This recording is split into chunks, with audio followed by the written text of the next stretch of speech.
कैलास राणा शिवचंद्र मौळी फणींद्र माथा भ्रुकुटी झळाळी कारुण्य सिंधो भवदुःखहारी तुजवीण शंभो मजकूण तारी। माऊली, खरंय ना हे सगळं?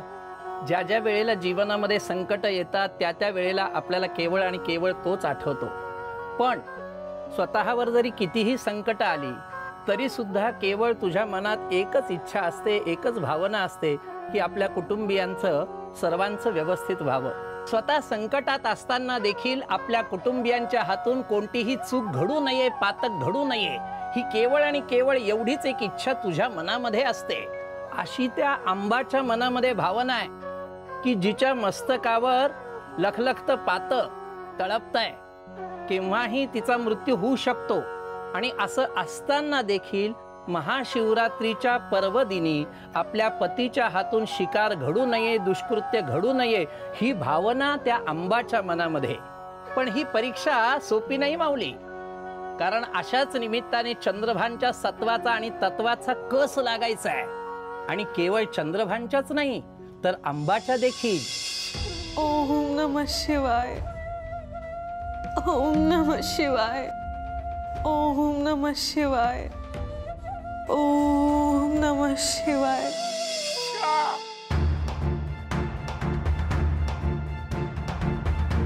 का असा वागतोस माझ्याशी? अरे कुठल्या जन्माची शिक्षा द्यायलास मला? का देवा, देवा असं एक एक घाव घालत नको रे मारूस मला, नको मारूस। काय असं ती एकदाचा जीव घेऊन टाक। मान्य मान्य मी कधीतरी पाप केलं असेल, पण माझी शिक्षा माझ्या बाईला कशाला देतोयस? तिथं काय बिघडवलंय तुझं? देवा देवा, अरे तू जर तिचं मरण लिवलं असशील तर तो मी पुसणारा कोण रे देवा? कोण? पर देवा, जर मी तिला नाही वाचवू शकलो तर मी तरी जगून काय करू देवा? काय करू?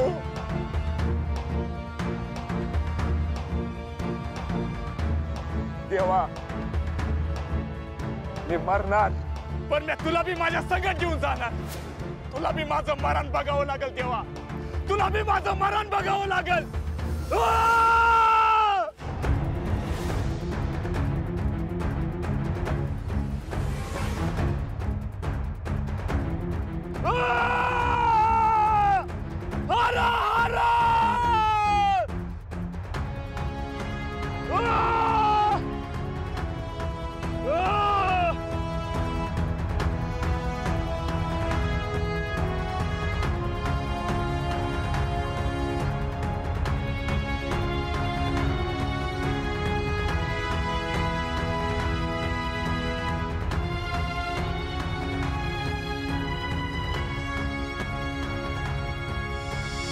थांब दादा,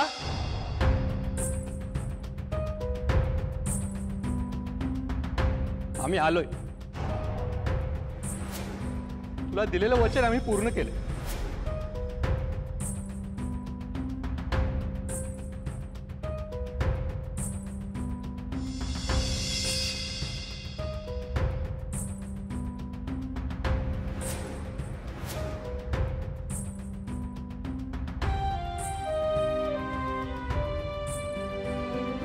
देवा देवा, मला माफ कर, मी तुझ्या विश्वास नाही ठेवला।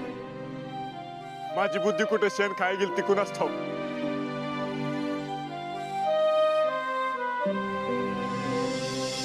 कुठले तोंडानं मी माफी मागू तुमची? मी तुमचा खरा दोषी आहे। मला कधी स्वप्नात बी वाटलं नव्हतं की मला हे सगळं करावं लागेल, पण मी काय करू? माझा नाईलाज आहे। नाही व्याधा, नाही, तू स्वतःला दोषी मानू नकोस। तुझे उदात्त मनाने आमच्याशी वागला आहेस त्याचंच हे फलित आहे। मनावर कोणतंही दडपण न ठेवता तू माझे प्राण हरू शकतोस।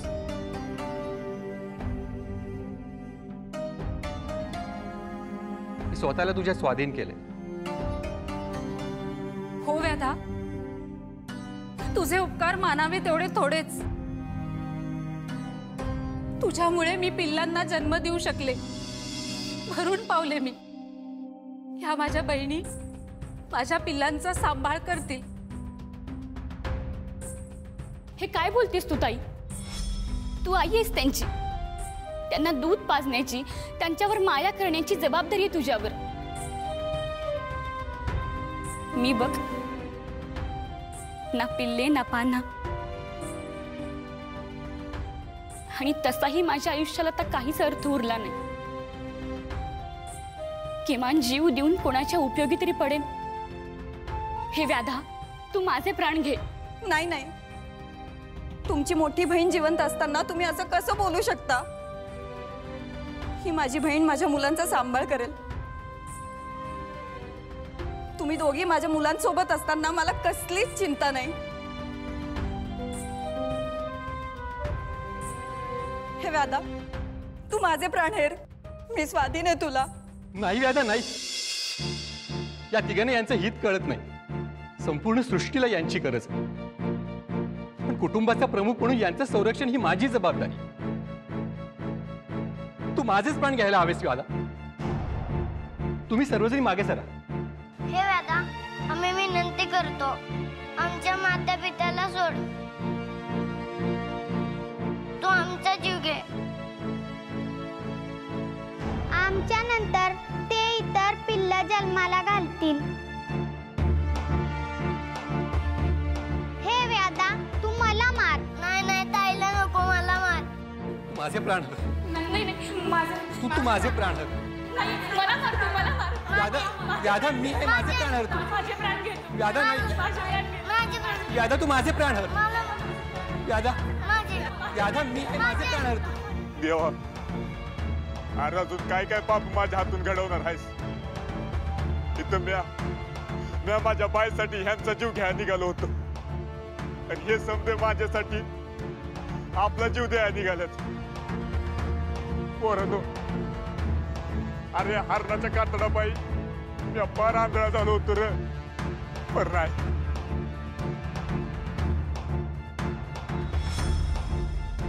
आता हे पाप मी नाही घडू देणार माझ्या हात. मला माझ्या आंबेकडे जावं लागेल मला. आंबे,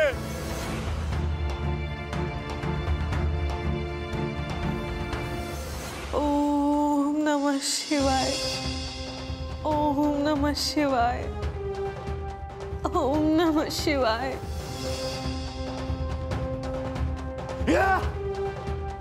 सोड मला, जाऊन दे.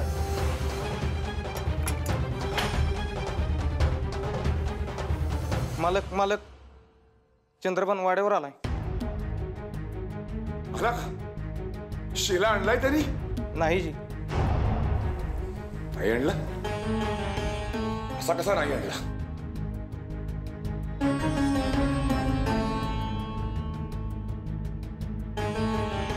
ताईसाहेब, हा काय?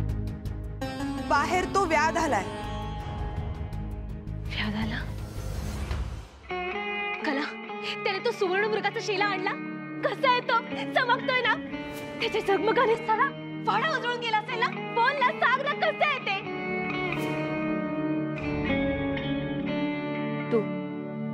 तू काहीच का बोलत नाहीयेस?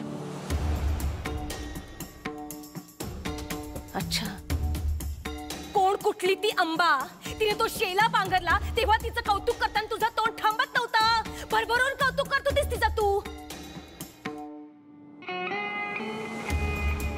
काही असो, परंतु विजय शेवटी माझाच झाला. कसं आहे ना कले, मला जे हवं ना ते मी मिळवतेच. समजलं? बोल आता, बोल ना. आता का बोलत नाहीयेस? सुचत नाहीये?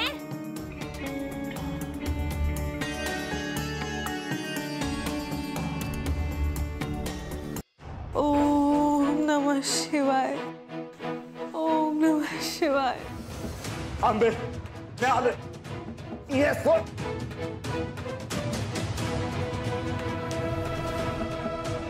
आंबे, आंबे, ए भाई, उठ उठ उठ उठ उठ, मैं आले. ए भाई, आंबे,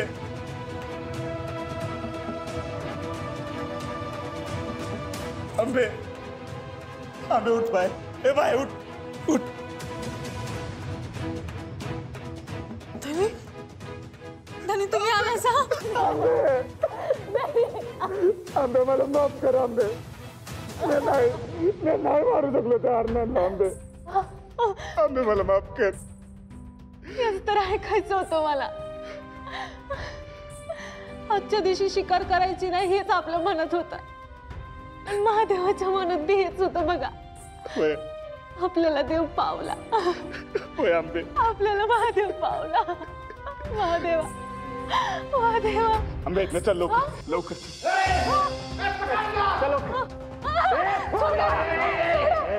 सोड.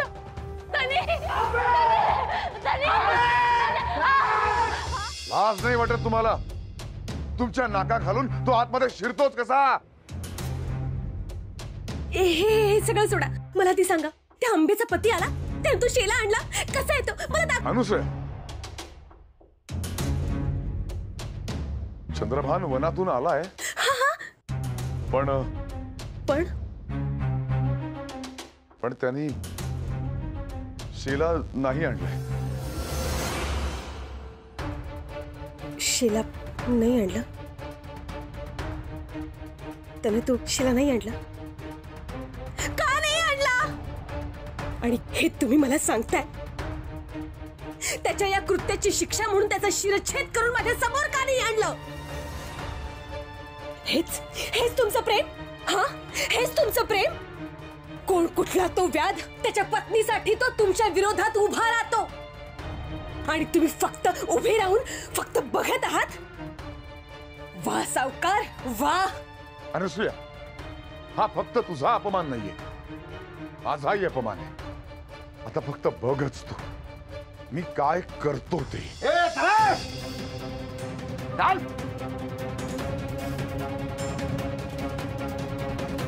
चंद्रभा, तू हे योग्य नाही केलंस. तू शब्द पाळला नाहीस आणि ह्याची किंमत तुला चुकवावीच लागेल. अहो पण माझं ऐकून तर घ्या. काय एक बोलायचं नाही. तुम्ही याचं काय ऐकताय?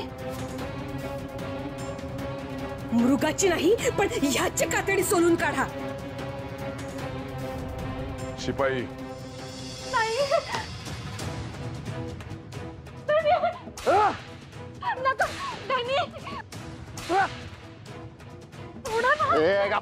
नका मारू त्यांना. सोडा सोडा मला जाऊ द्या. सोडा सोडा. धनी धनी नका मारू धनी. का मारू?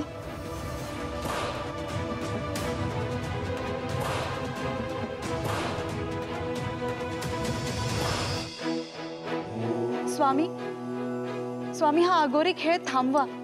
मला पुरते कळून चुकले आहे की चंद्रभानच तुमचा खरा भक्त आहे, तो दुष्ट सावकार नाही. पण प्रभू, आता तरी हा खेळ थांबवा. देवी पार्वती, कुठलाही खेळ हा वर्तुळाच्या परिघाप्रमाणे असतो. तो जिथून सुरू होतो तिथेच आणि त्यानेच तो थांबवावा लागतो. आणि हा खेळ तर तुम्ही सुरू केलाय.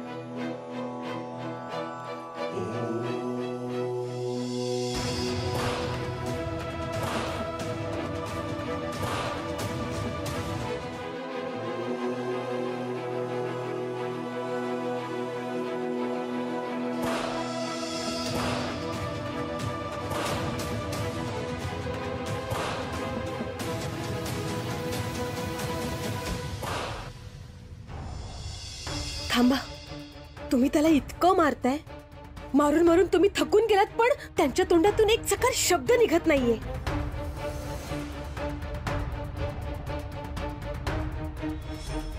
त्यांचा जीव गेला की काय?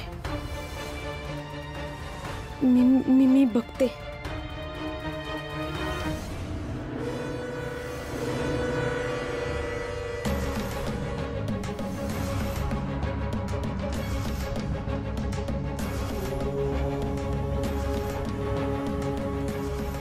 देवी,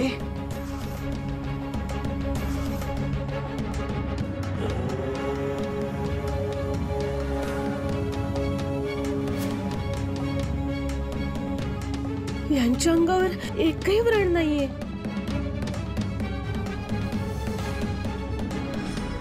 हातात जोर आहे की नाही? नाही, आता ह्यांना शिक्षा मीच देते.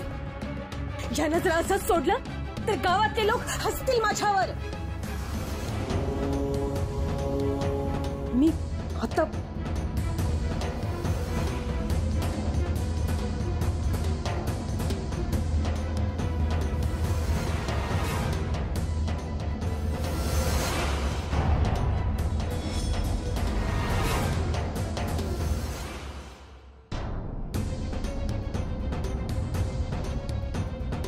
हे कुठे गायब झालेत? हे दिसत का नाहीयेत?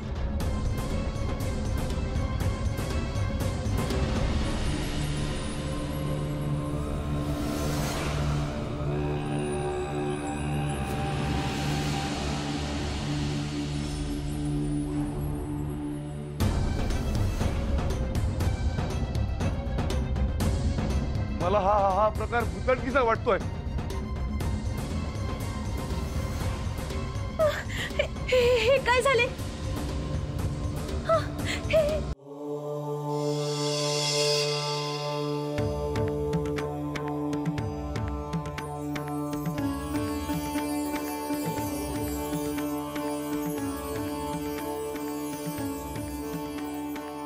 देवा देवा, हे सपांतर नव्ह ना?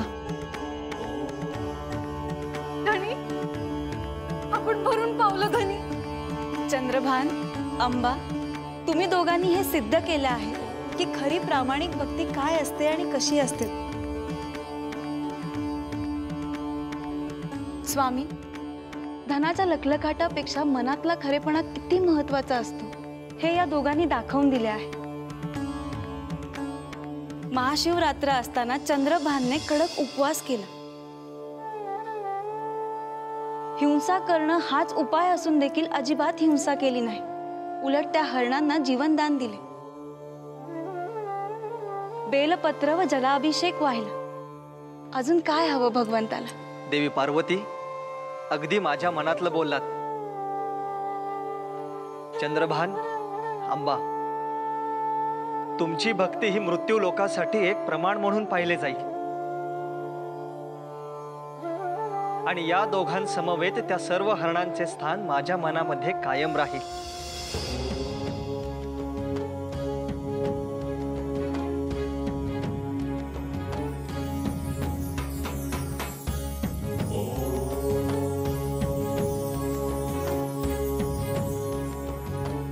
चंद्रभान, कसोटीच्या प्रसंगी तू तुझ्या कर्माने आणि विवेक बुद्धीने निर्णय घेतलास.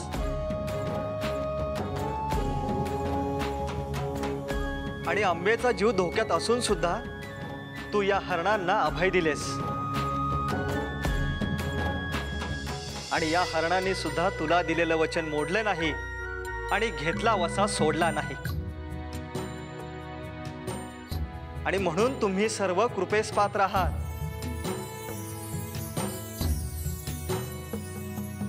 या तुमच्या निस्वार्थ भक्तीने या आकाशगंगेत तुम्ही आढळपदी विराजमान व्हाल. ओम नमः शिवाय, ओम नमः शिवाय, ओम नमः शिवाय, ओम नमः शिवाय.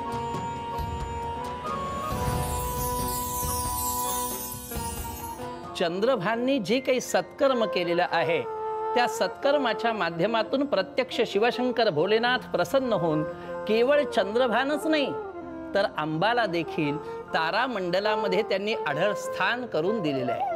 मंडळी, ही सगळी कथा ऐकल्यानंतर आपण देखील महाशिवरात्रीची शिवपूजा करावी ही प्रत्येकाच्या मनातली भावना आहे, जी अतिशय मनोभावे आणि भक्तिभावाने करावी.